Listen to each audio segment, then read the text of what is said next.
Oh, wow. Look at that. Who's that? Is that Russ? Wow. All right. I'd like to call the April 8th, 2021 Facilities and Finance Committee to order. Pledge allegiance. Okay.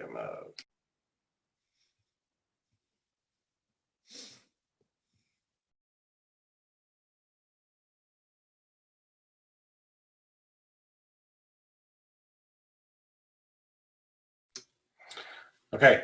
Something funny, Danielle? Okay. It's just funny that no one was speaking. So you know what? I put myself on mute. I was giggling. I'm sorry, but I said it. Yeah. Okay. And now I'm having. There it is. Okay. I'd like to open up the meeting for public participation. Do you not see any members of the public? Okay, review of the minutes. Hal? Everything I saw looked right to me. So. Okay. Me too. Okay. Continuing business, financial review. Budget update. Abe, you want to take it? Yes, thank you, Douglas. If I may please share my screen.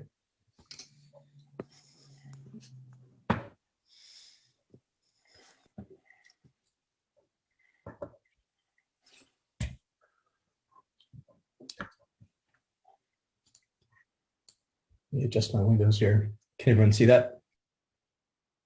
Yep, great. So I wanted to provide a budget update for the current fiscal year. Much of our budget is incremental, such as salary and benefits. A portion is zero-based, such as capitalized equipment, supplies and materials, and such. So if we look at our dashboard related to revenue, we are pretty much where we need to be halfway through the year. With our September payment, we get to the midpoint, and once we receive our second payment in June, we get to 100% of the majority of our revenues. So far, year to date, we are tracking where we need to be. Next slide. I was keeping an eye on EBF payments. The state in the past, as I mentioned, has had a history of proration and delayed payments. So far, no delays. We've been receiving our bi-monthly payments on time, each payment being $655,000. And through April, we received $11.1 million out of the $14.4 million allocated to this district. There has been a slight delay from local property taxes. As you know, taxpayers have had the option to delay their payments, and so many school districts have seen a delay, but a complete catch-up though since the delay. So again, overall, we're on track with revenues at the midpoint. And that is it for the revenue piece. For expenses, we track all of our expenses very closely on a monthly basis. And again, we are on track as far as where we expect to be this time of year. We do see the expected decrease in purchase services, especially for transportation and food service. As you know, it's a fraction of normal operations, and as a result, we do see savings from that, along with reduced expenses in supplies and materials. Revenue minus expenses do result in our fund balance, which we track on a monthly basis, by the way. And you can see the red line representing last year, blue representing this year. We can also project where we're going to land at the end of the year.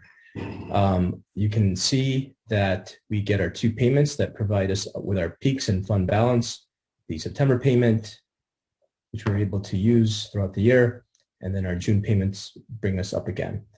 And so overall, you can see that we are tracking a favorable fund position by the end of this fiscal year. I wanted to also provide an update on the COVID relief ESSER funds, ESSER representing Elementary and Secondary School Relief Fund, Emergency Relief Fund, as well as now what's been recently announced, you may have heard, the American Rescue Plan ESSER allocation.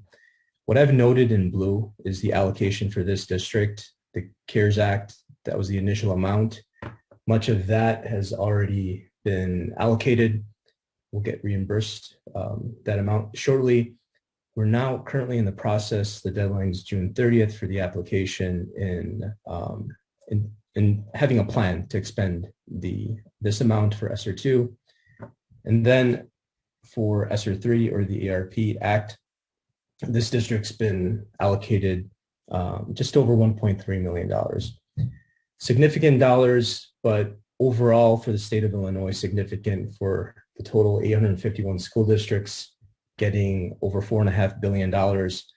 Glad we did get our piece of the pie for that. And we'll talk about this a bit later when we discuss capital projects and the HVAC Phase 6 project that we had initially paused. In conversing with other peer districts, sitting in webinars, looking at surveys as far as what districts intend to spend much of these funds on, it appears most, keeping in mind this is a one-time payment, so you really shouldn't apply it to recurring operational expenses, rather one-time capital opportunities. As a result, many are focusing in on HVAC projects. Many districts have had delayed HVAC deferred maintenance projects, leveraging this opportunity for that. My greatest fear is an inflationary bid environment with $4.5 billion hitting the streets as far as bid for next summer. And we'll get into that later in the agenda. The fact that we're in a good position, it's already been spec'd and designed. We're in a good position to move forward this summer on Phase 6. And I'll get into that in a bit. So that is all I had as it relates to a budget update.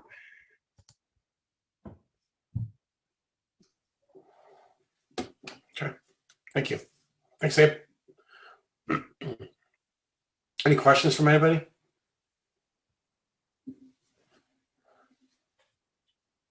Oh, okay. All right, guess we go to COVID update. Okay. So not a whole lot to report, which I think is a good thing. All things being equal, I think things are going relatively smoothly. Our plans for the 19th are proceeding at pace. Planning is happening. Desks are moving back into classrooms.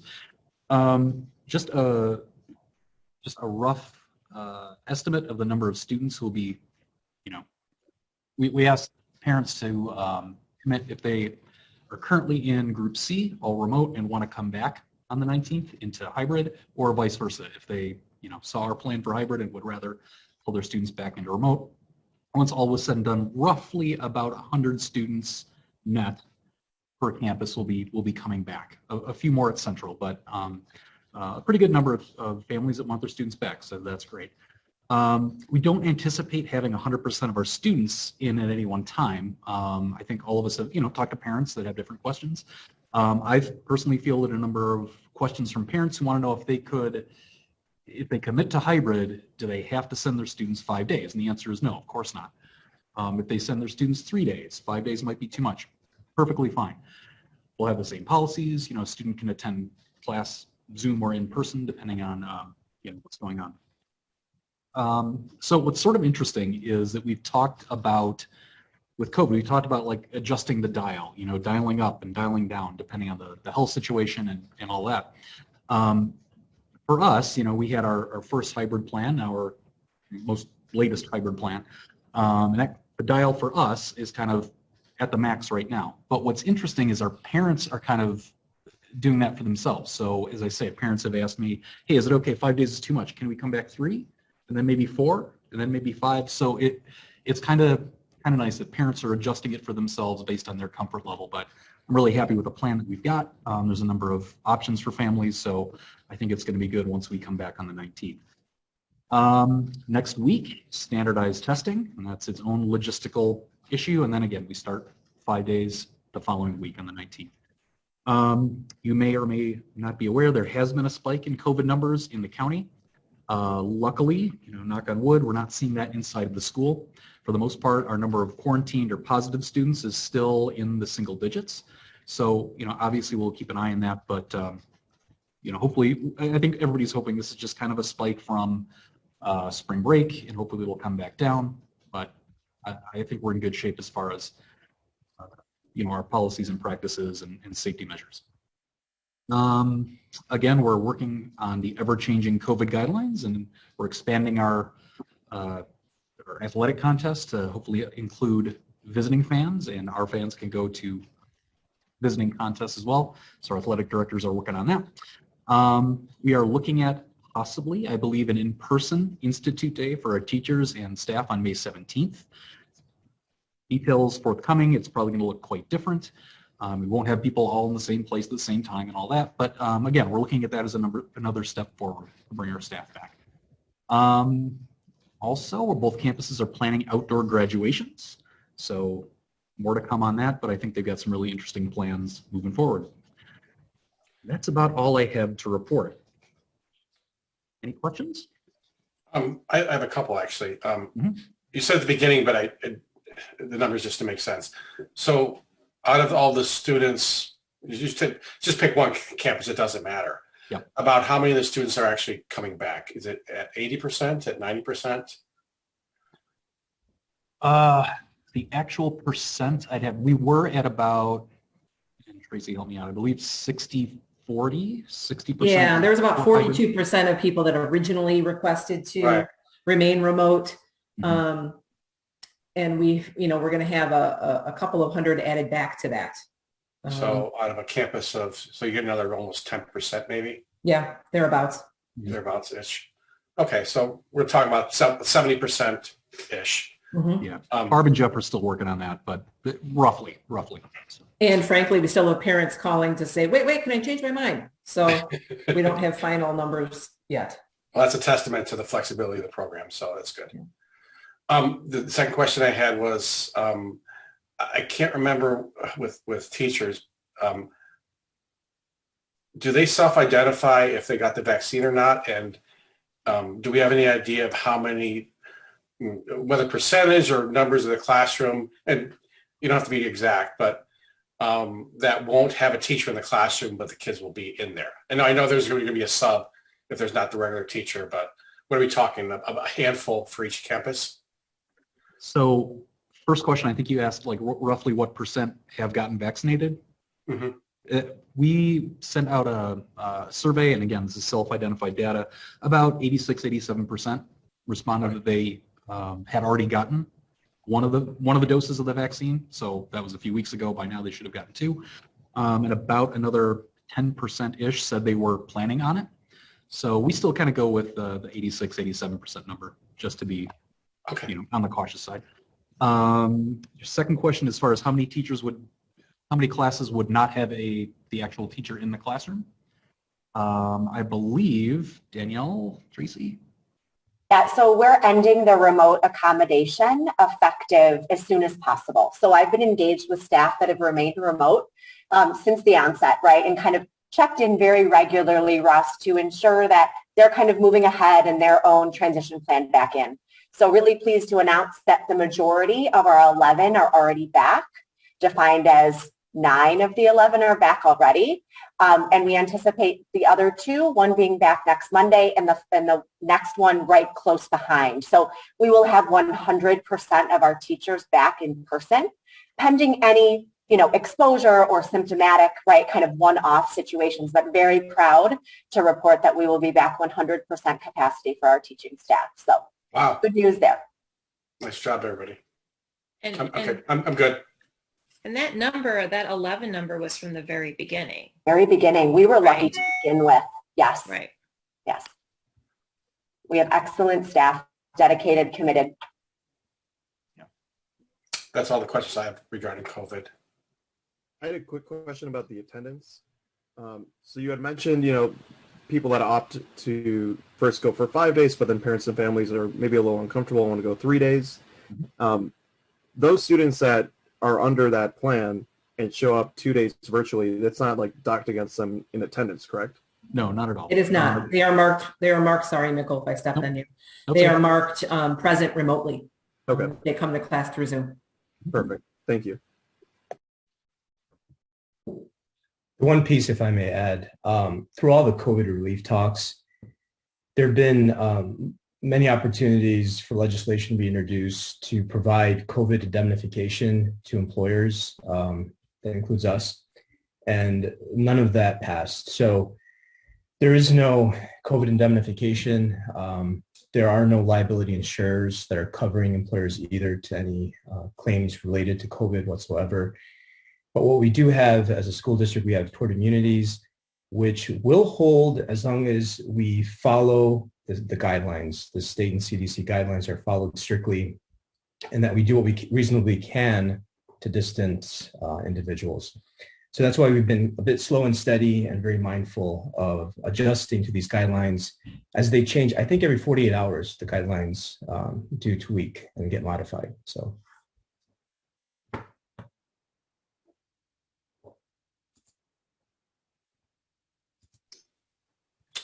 Anybody else?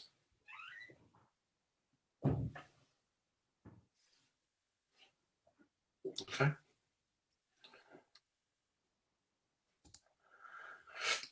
Okay. Sorry. New business. Let's see. Recommendation for the transportation services. First, recommendation to award the bid for student transportation services. Thank you, Douglas. It's been a long process, a very positive one though. That started back in December. We had 6 transportation bidders of record in the process, which although we only received 1 bid, the incumbent Durham did not know that they'd be the only bid. Apple Bus Company, they've been, at a national level, kind of low bidding and getting into districts. And I believe that fear allowed Durham to come in at a competitive rate increase. And so I'll go over that momentarily. We had 2 letters declining to bid. The others simply didn't. 1 bid being Durham. The last 3 years, the increases have been 5%, 6%, and 6%. The bid was at 6.35% for year 1, and then very competitive at 3% for years 2 and 3 subsequent to that. The reason for single bids, it's a large capital investment. For transportation companies, you need a hub location within a specific close radius of the school district. There are many village zoning restrictions that really limit the parking of buses. And these are just a few of the limiting factors that don't make it favorable for new transportation companies to get into districts and compete. And so there have been some reasons why the large increases of the past. There have been major increases in liability insurance related to drivers and how they transport students. The wage increases from $9.25 in 2020 to $15 is what it will be in 2025. We did look at one alternative opportunity for savings, which is to take and allow for the maximum age of school buses to go from 7 to 12. That would save us approximately $45,000 in just year 1. There's a compounding savings over time, saving us $140,000 over 3 years. 12-year max is becoming the new industry standard. So it's something we're comfortable with. That is, by the way, the existing practice. I wanted an opportunity to perhaps, provide some newer buses. And if Durham didn't want to make the capital investment, they were willing, and we see that now, to provide some savings as a result to maintain it at a 12-year max. And by the way, we do look at green options. Compressed natural gas is more on the West Coast. There are some propane buses in a few of the districts, electric being the most feasible option. It's still cost prohibitive at $330,000 per electric bus versus a typical new gas combustion school bus costing about $85,000. So big cost difference still. But, I feel as the battery and manufacturing technology advances very quickly here, it'll become more cost effective. The one thing you may have noted, part of the Biden administration sustainable infrastructure plan, it does include a goal that by 2030, all 500,000 school buses in the United States, including diesel, should be zero emissions. It's a lofty goal, one that if we pursue, we're going to be right on board with as well. 2030 is, essentially 8 years out and right around the corner. So some future opportunity for green buses there.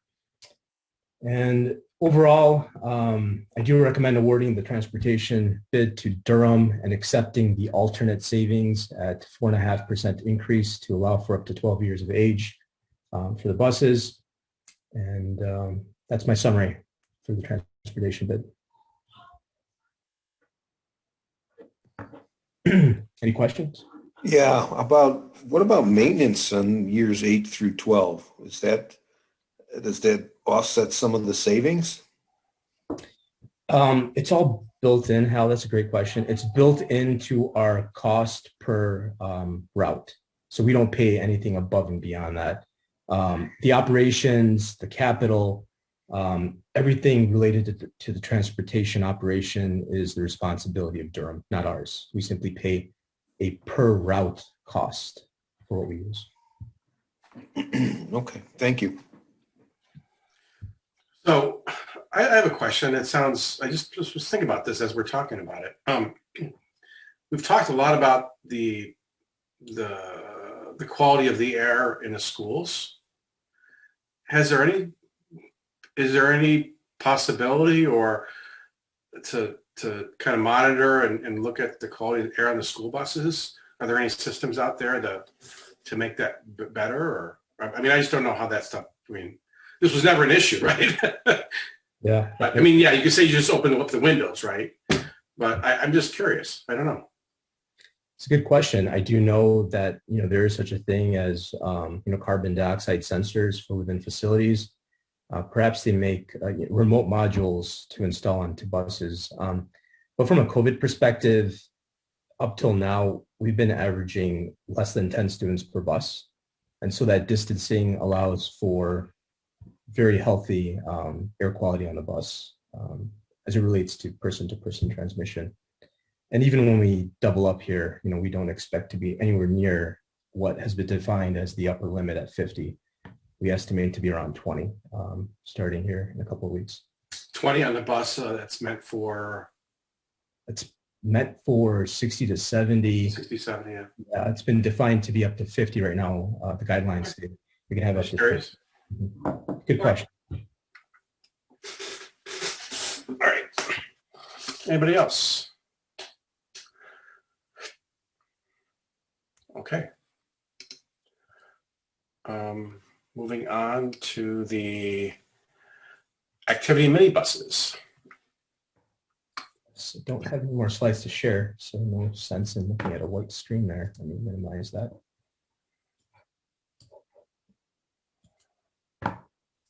Okay, so the mini buses, we have 4 mini activity buses in the district, 2 per school. We had 2 that had leases coming up that expired last year. We decided not to do anything since we were under these pandemic conditions. We saw no need to have that unnecessary expense. But now that we're transitioning back, we're bringing this back to the table, having realized a year of savings for 2 school buses, 2 activity buses not making payments. And so we are looking to procure them at this time from Midwest Transit Company, 2 2018 activity buses for annual payments of $7,930 per bus.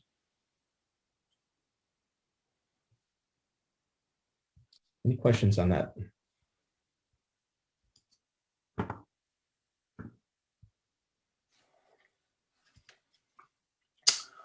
Okay.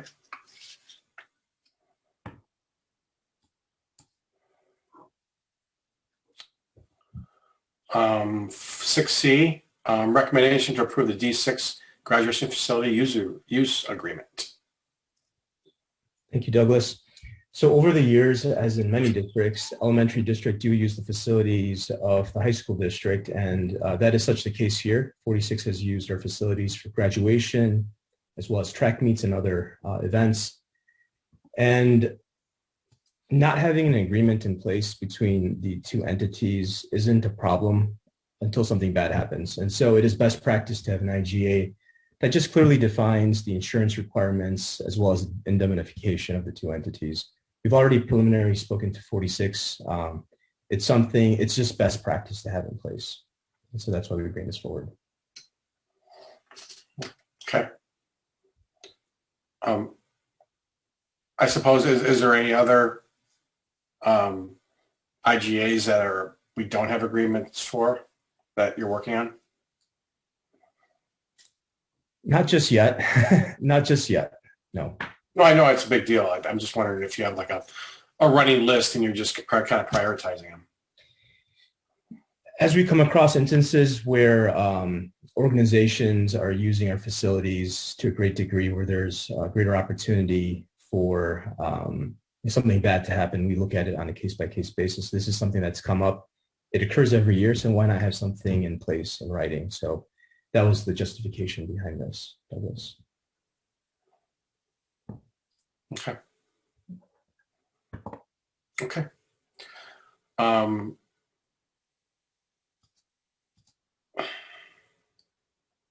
guess, is that it? Just one more. Oh, the 127, I don't know. Yeah. Sorry. Yeah, not a problem. So capital projects, HVAC. Oh, yeah, sorry. There it is. It's right in front of me. Capital projects. Sorry. Thank you. So initially, we wanted to delay phase 6 for Central due to budget and revenue uncertainties at the time. We now have a high level of confidence that EBF will be kept whole. We've seen that. Notwithstanding, as part of the ESSER grants, by the way, there's a clause, a maintenance of effort clause, which is every state has to continue to fund school districts at the previous level, at the previous average of the last 3 years, basically keeping school districts whole. So now that we have a good high level of confidence that state funding will be where it will be, we're now reassessing that decision back then, given the fact that ESSER funds are also available to us to use towards this project. The big thing that stood out for me was just $4.5 billion being injected into this bidding environment for next summer. Almost every district looking at HVAC improvements. We will see an inflationary bidding environment summer of 2022. I saw that during the steel shortage. If anyone recalls, there was a steel shortage and we tried to construct a school that cost $14.5 million and it should have cost us 12. I want to avoid that scenario. This is a project that needs to take place. It needs to happen. And since it's already been spec'd and drawn, it's something we can move quickly on. The systems are necessary to stop and reduce the risk of transmission of airborne viruses. The new systems will handle the MERV 13 rated filters, which is the goal to stop and reduce transmission of viruses. It's one of the primary goals of the ESSER funds. This implementation will also lead to energy efficiencies and savings. And we can use some of these ESSER funds towards this project as well as the remaining balance of the 2020 working cash bonds. Would pay hopefully the entire amount. We have a rough estimate of phase 6 between 2.2 and 2.5 million. We will have concrete numbers by the middle of next week. It will be sent out early into the board packet. And so we want to submit that for your consideration and approval at the next board meeting. And just to highlight, it was 3 air handling units as well as of about approximately 50 VAV boxes are essentially what's being addressed. Okay. Thanks, Dave. Any questions, comments? We've talked about this a lot before, so no surprises.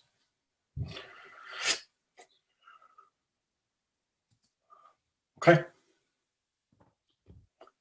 Closed session. I was just going to interject. Oh, This sorry. was I'm sorry. Well, no, I was just going to interject. This was also a part of the strategic planning that was in the community. Right? Good point, Amy. Yep.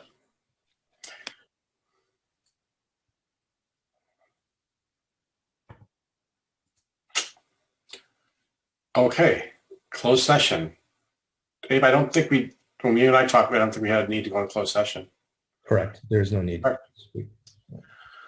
Okay, next meetings are on May 7th. I'm sorry, May 6th and May 3rd, and then board dedication meeting on May 13th. So I guess we'll adjourn the meeting. Thank you, everybody. Thank you, everybody. Sorry I missed the other meetings, but congratulations on the people that won their election.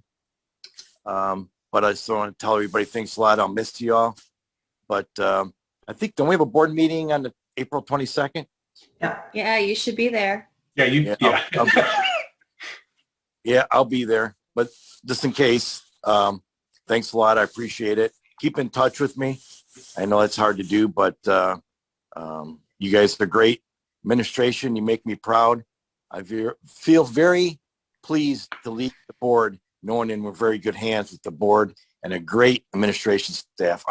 During this election, I've talked to a lot of politicians, and Mikkel, your name's been brought up quite a bit on what a great job you're doing during the COVID-19. So I commend all you guys. I know it takes a staff to do that.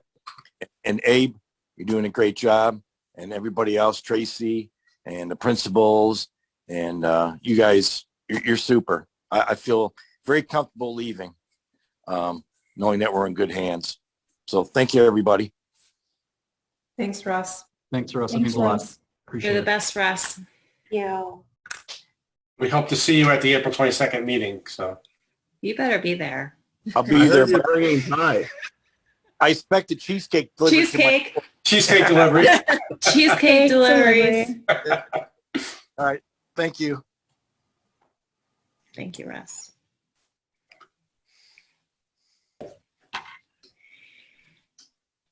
All right. I do believe. Give me 1 sec, Amy. I'm just switching meetings. Absolutely. No problem at all. I see Aaron. I see Jay. Okay. Aaron, you're on mute. I don't know if you're talking to us. That's okay. Yeah, I just found out a childhood to play with passed away. He was only 45. Sorry. So, yeah, so I'm a little out of it. Oh, sorry, Aaron. I am so sorry, Aaron. I Well, really this am is, sorry. there's a lot of people going through this right now. Do you need a minute? No, I'll be okay. If I look kind of funky, that's why. Yeah. You're not alone in this. I am so sorry.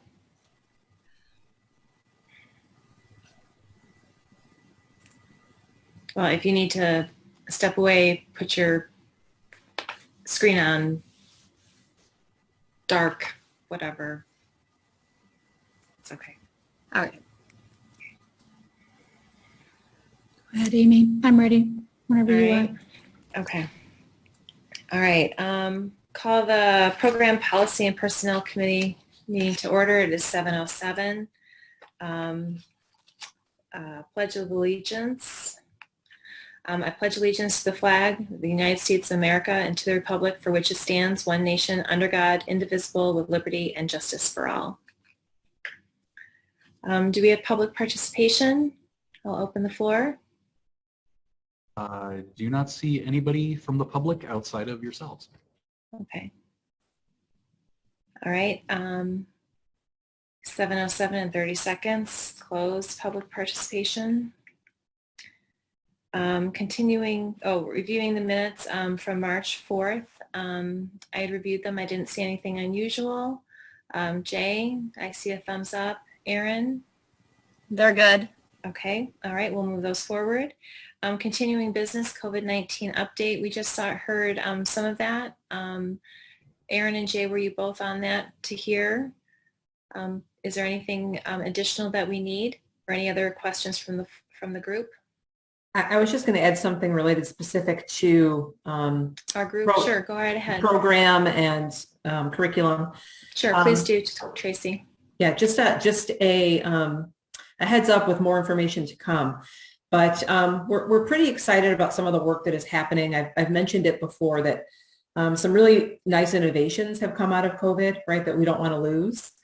And so a lot of work is currently happening now behind the scenes to potentially offer an array of our courses remotely to families that are interested for next year.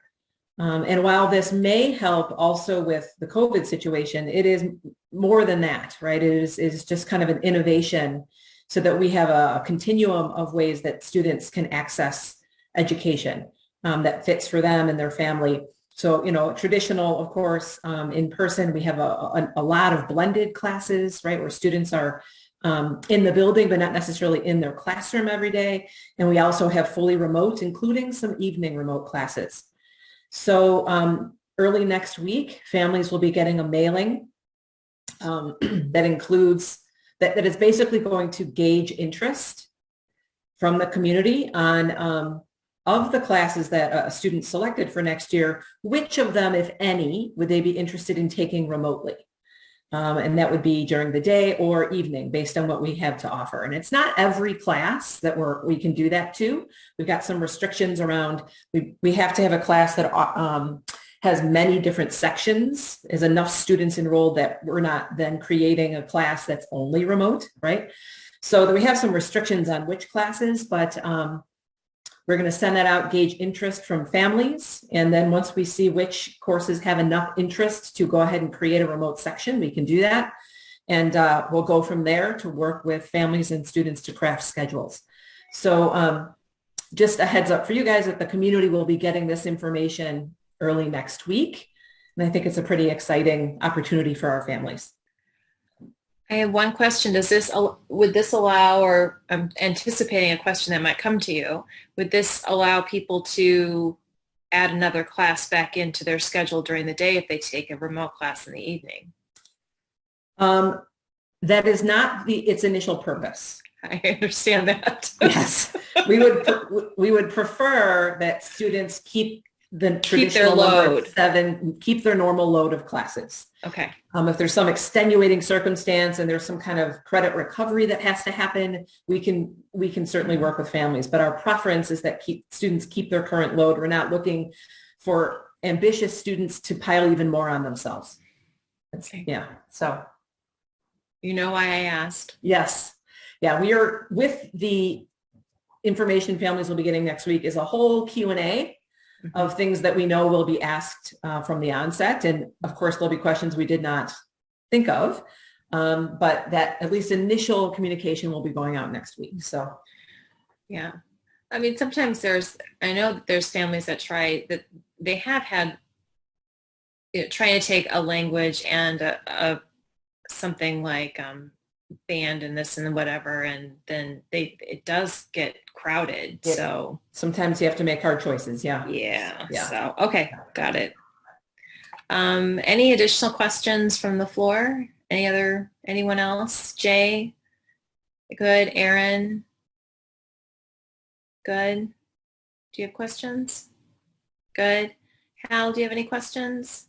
No? Shaking off. Douglas? Okay. I think we went around the room.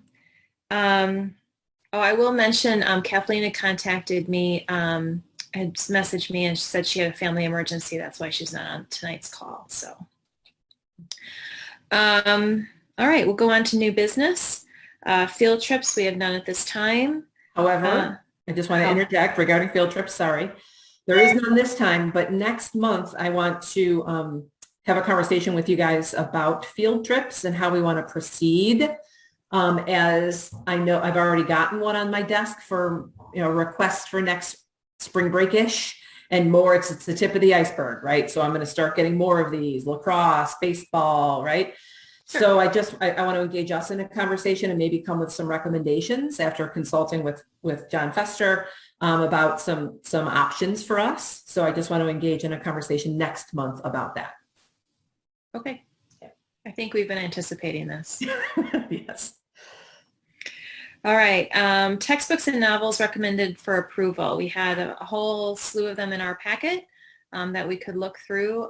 Tracy, do you want to go over this? Sure. Yeah. We have 6 textbook resources that are in the packet tonight. 3 of them are specific for our English language program, English language development program, our resource for English language 1 and our English language 2.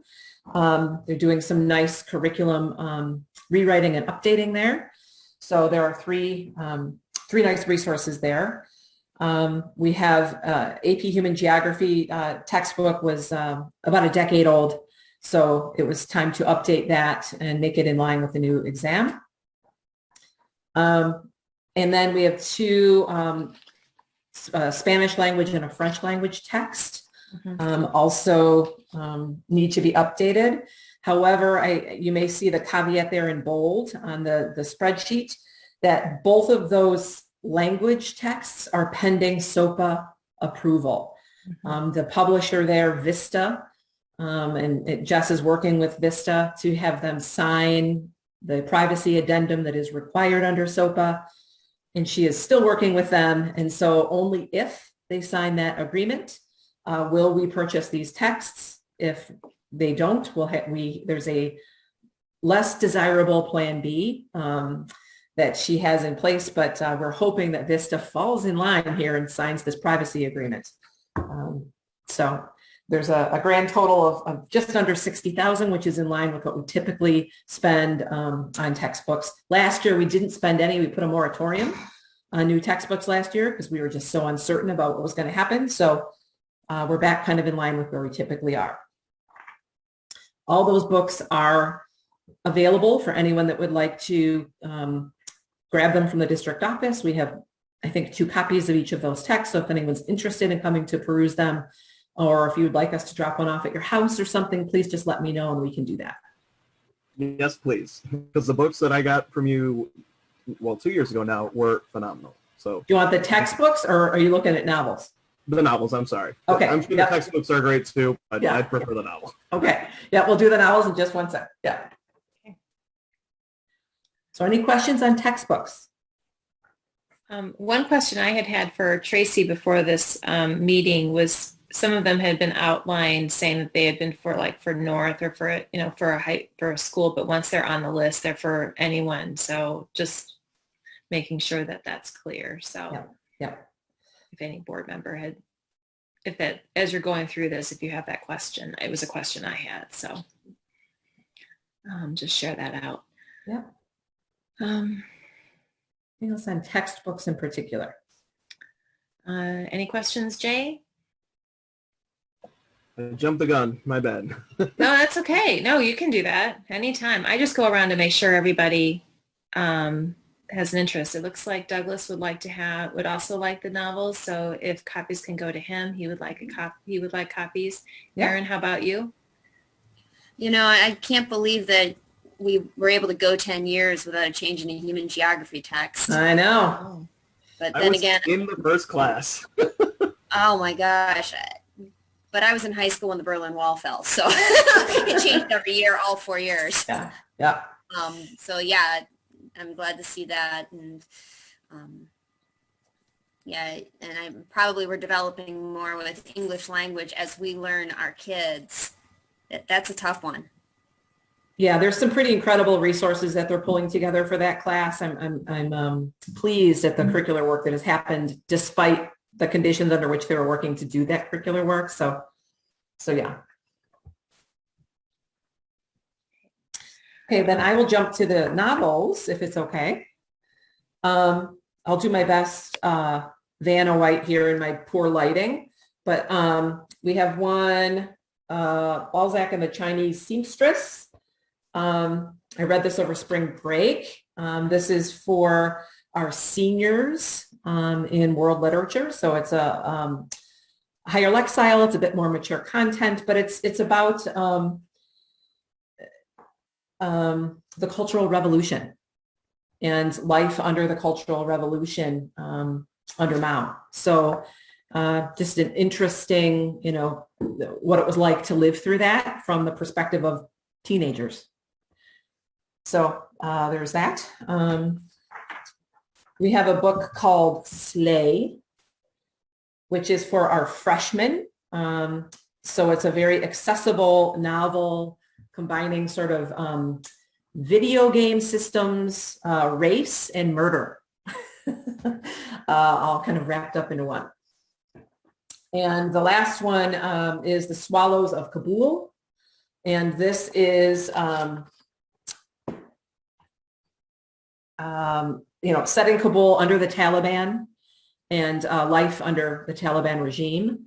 So all of these, as you can tell, are our continuing effort to expand who we are reading, the kinds of authors that we're reading, and that we have a representative selection for kids to choose from as they get into literature circles, choice reads, and even some assigned readings. So just looking to continue to expand that those options for our kids. So I know Douglas would like copies. So Douglas, Jay, and who else? Did someone else say that too? I usually use audiobooks and stuff on Libby. So I'll use those resources. So you probably got some connections probably. I got a whole library. Yeah. Okay. Yeah, I'll use that first. I'll use that first. Okay. So, but we'll send copies of those to Jay and Douglas. And if anyone else decides they want some, shoot me an email and we'll get you copies sent to your house. Okay. Thank you. Yeah. Anything else? And I just want to say that I'm just so glad that when I think of my high school English, what was missing was, hearing voices that don't sound like us, and just that whole social emotional learning. That's a huge part of, I love that cultural revolution, Kabul during the Taliban, getting their heads into those spaces. It's going to make them better citizens. Yeah.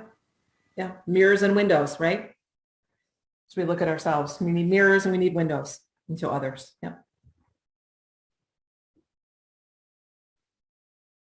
I love that. I'm going to steal that.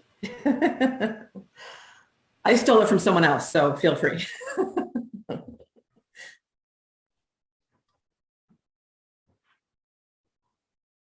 Okay. Then I'm done with novels and books.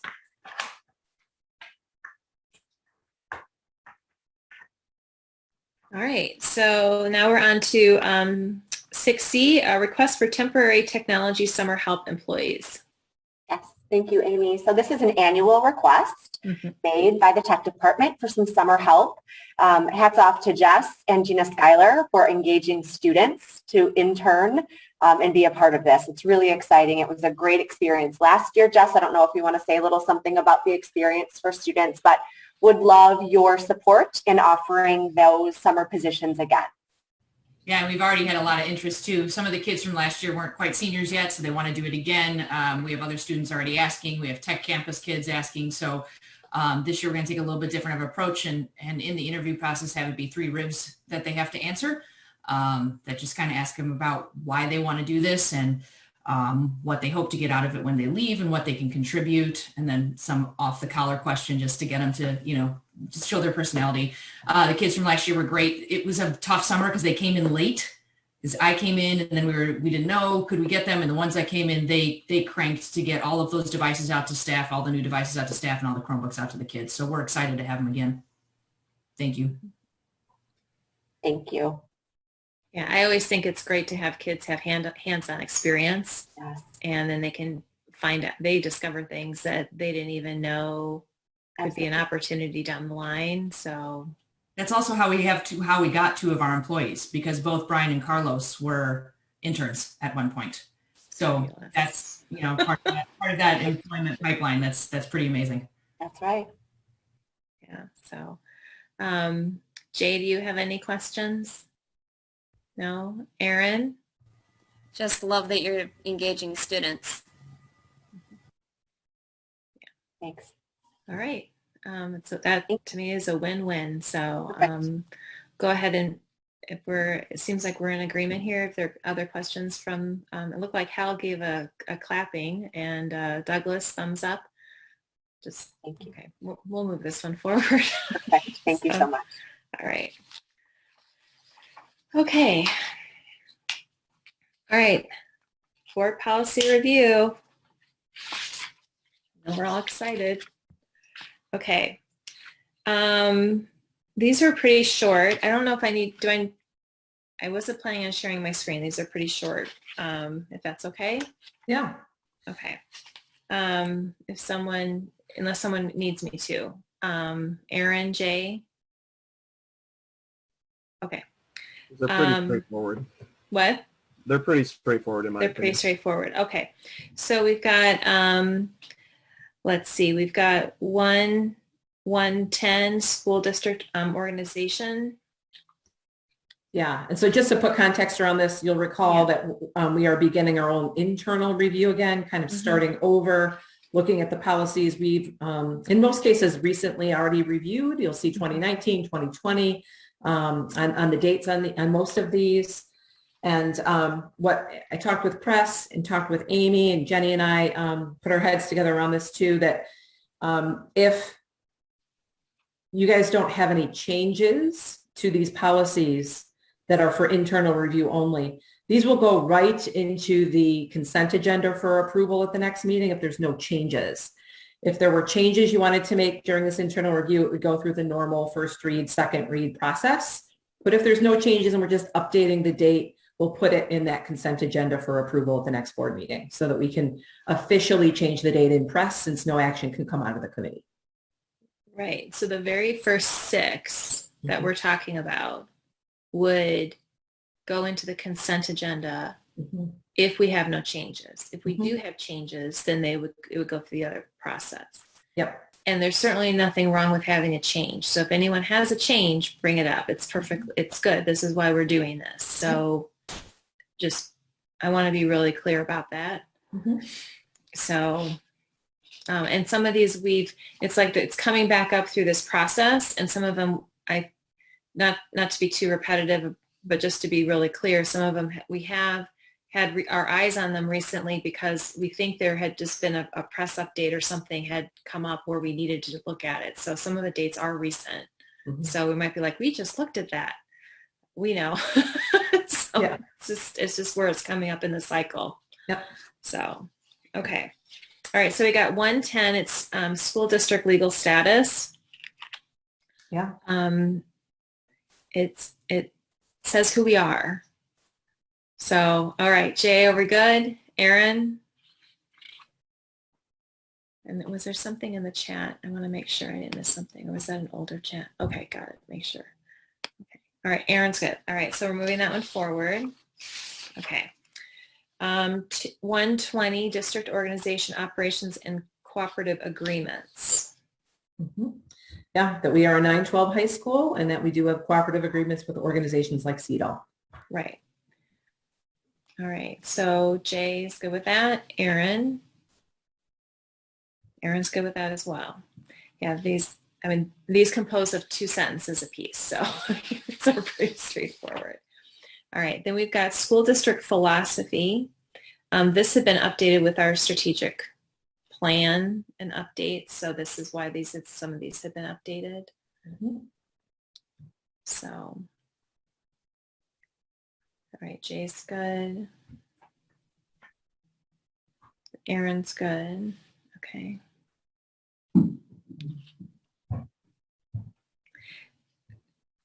The only thing I would change in this, and this I don't think really requires I would change, it's actually more of a typographical thing. It's changing things from his, her to they and their. That's more of a global change within.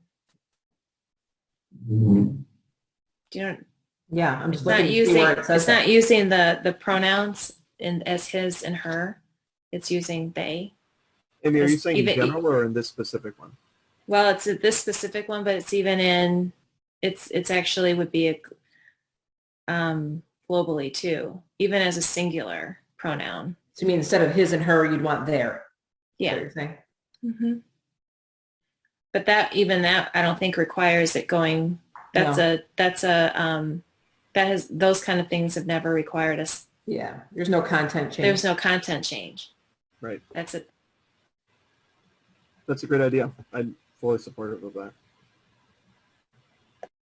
Okay. Yep, I can make that change. Good call.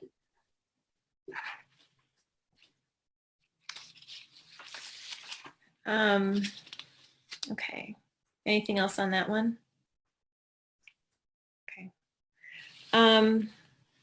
210, Board of Education School District Governance.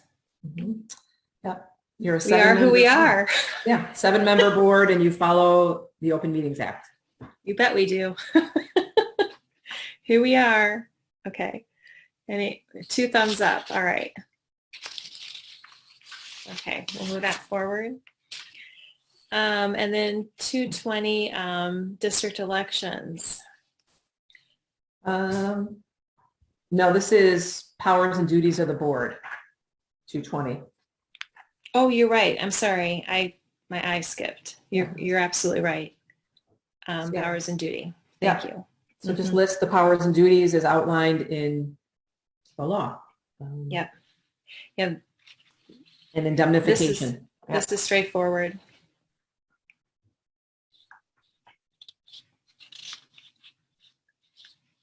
All right, we're good. Okay, move that forward. And then now 230, district elections. Yeah, so recent experience with this one, right? Yep. So just that when they occur, that we do it.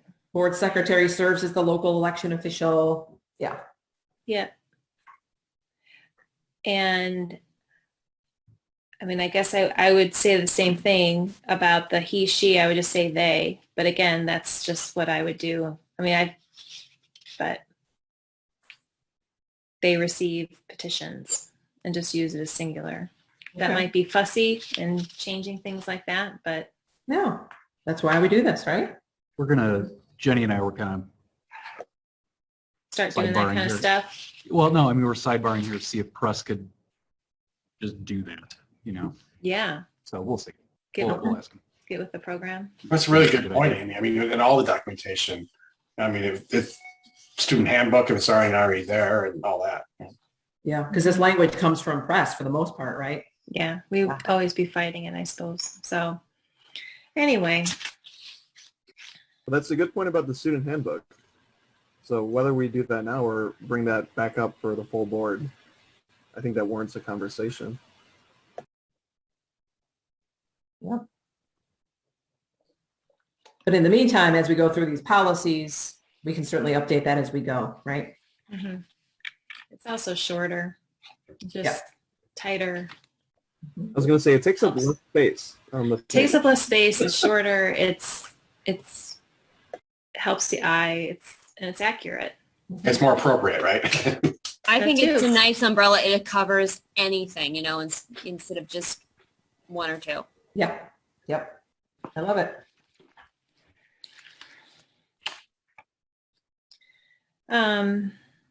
Okay. All right, so that's it for all of those. Yeah, that's it. Okay, that's it. Now, I can't believe it, but it's back. We're bringing it back. I can't go a week.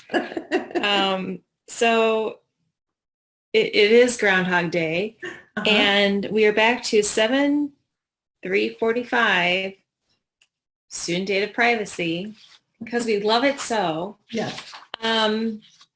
So this one actually is simple. And I'm just going to let Tracy describe why we're doing this and what we're doing. And I think it's very clear and why. Yeah. So this is a term change that we would like to do. As you recall, we merged two policies here. It was our initial one that we wrote, and then the state came up with the one tied to SOPA. And so we kind of merged those two really nicely. As we put this into living practice, we ran across a term inconsistency. And I think in policy, it's important that our terminology is tight. And under SOPA, when they're talking about the companies that we are partnering with, they call them operators. And they define operators very clearly here. And they have a section on operator contracts and transfers to operators. But in the places where our old language was merged in, we used the term third-party contractor instead of operator. And I'm uncomfortable with those different terms. We don't have a definition for third-party contractor. It's not specified as a term in SOPA. And I want to be tight with the law on this. So with your permission, I would like to take third-party contractor where it appears and use the word operator instead, so that we have consistency in language and are adhering to the law appropriately. So I see a thumbs up from Aaron. I believe I saw a thumbs up from Jay. Okay. All right, we will move that forward. Okay, great.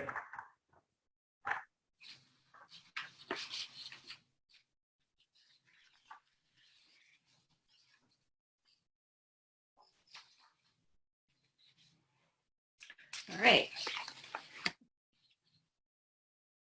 I'll see that again in May. I'm sorry. Bite your tongue. I'm sorry. I'm sorry. The update we're going to get from press is just going to be about that one. Tattoo the number on yourself now. Yeah. I couldn't help myself. All right. I don't joke well. I'm terrible at it. So just I think your jokes are fabulous. No, they're terrible. I know they're terrible. Anyway, thank you for playing along. All right. All right. So then we've got, do we have a need to go into closed session? Nope. Fabulous. Okay. So now we're going on to personnel recommendations. Danielle. Yes, thank you. So a lot to take in this evening, right? 'Tis the season, if you will, for resignations, for recs to hire, right? All of the above. So that's what's before you this evening. It's with a heavy heart, some of these, right? Mr.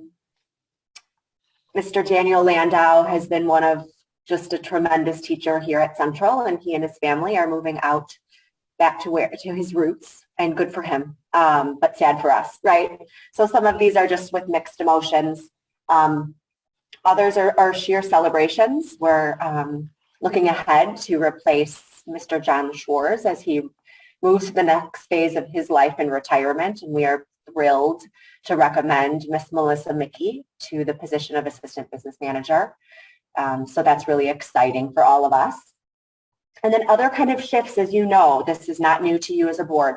After you approve the staffing plan, our building administration get to work to ensure we have the right staff in the right places. So you see some shifting around, grabbing pieces of positions, and which I think is wonderful, right, for our staff to have the ability to lean in and do a bit of instructional coaching and then also be teachers in their content area.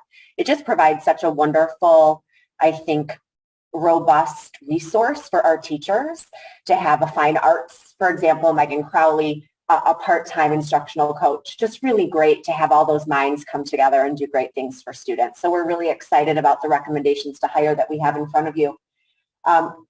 As you see, one of our department chairs, Ms. Dawn Deacon, has decided to step back into the school psychologist role. She misses kids. She just does. And we love her for that, and we want to support her in that shift. So, and then, you know, our usual recs to hire in athletics and activities. So I think that summarizes that component. I do want to talk, if I may, Amy, about the dismissal of personnel. This one is a riff of an ESP, an educational support personnel, excuse me.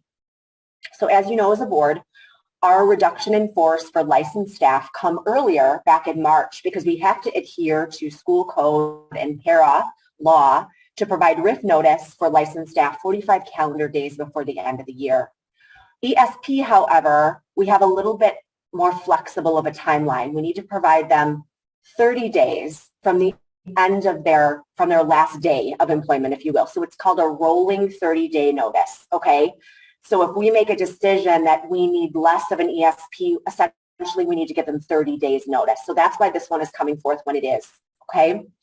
So that's just a little, you know, kind of backstory and information on reduction in force. And then the rationale. So Charlessa has been our part-time theater manager for several years.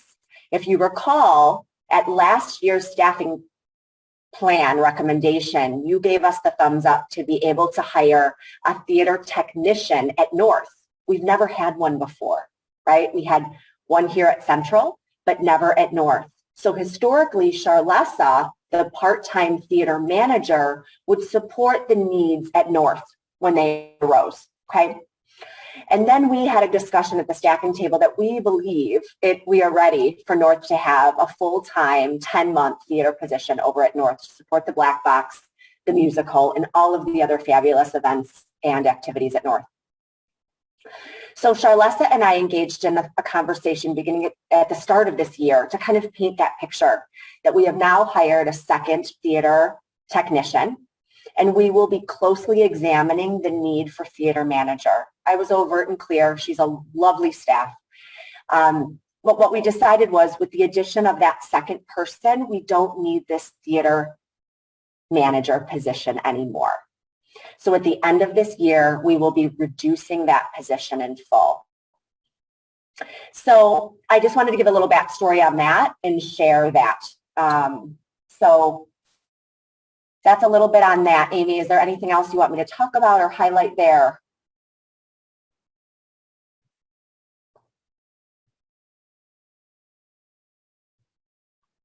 So she had an understanding that this was a possibility. Okay. Yes. Okay. Yeah.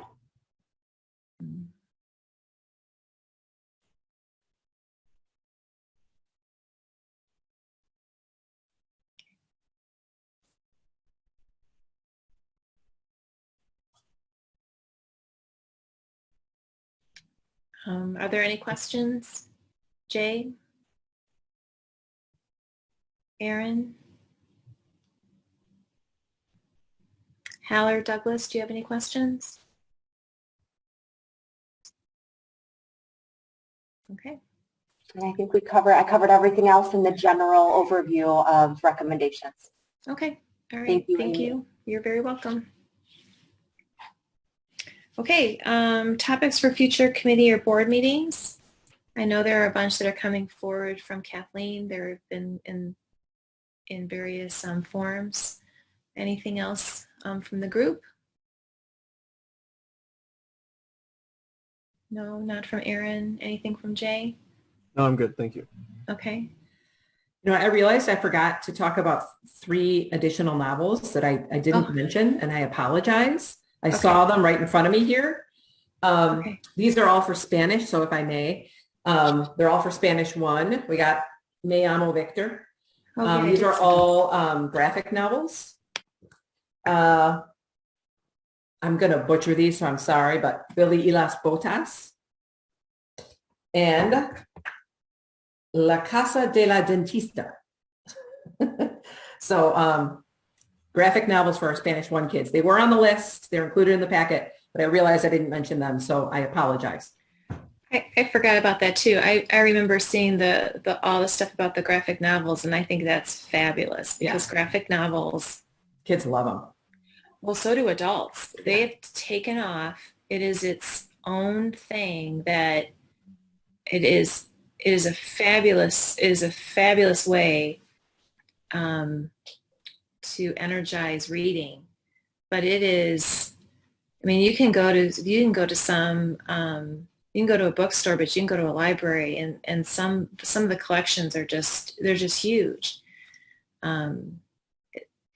I honestly had no idea until I looked into it more.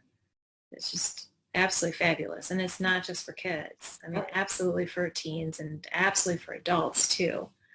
It's mesmerizing. Douglas is like all over it. He knows more. I have 100 in my basement. You have 100 in your basement. See? All right. Which one's your favorite? Batman. We're not favorite. Okay. Oh, okay. All right.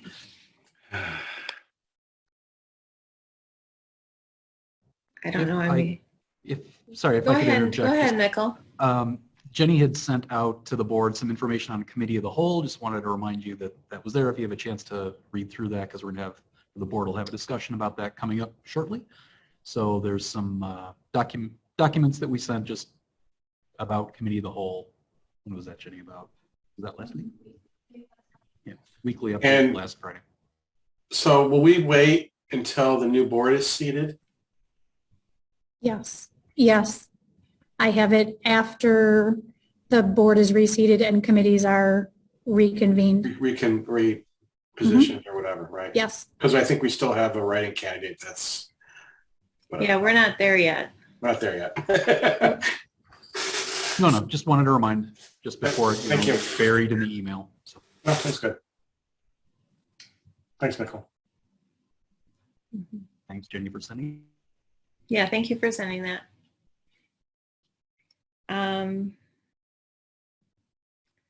Let's see. Anything else? Okay. All right. Well, I think we're ready to adjourn.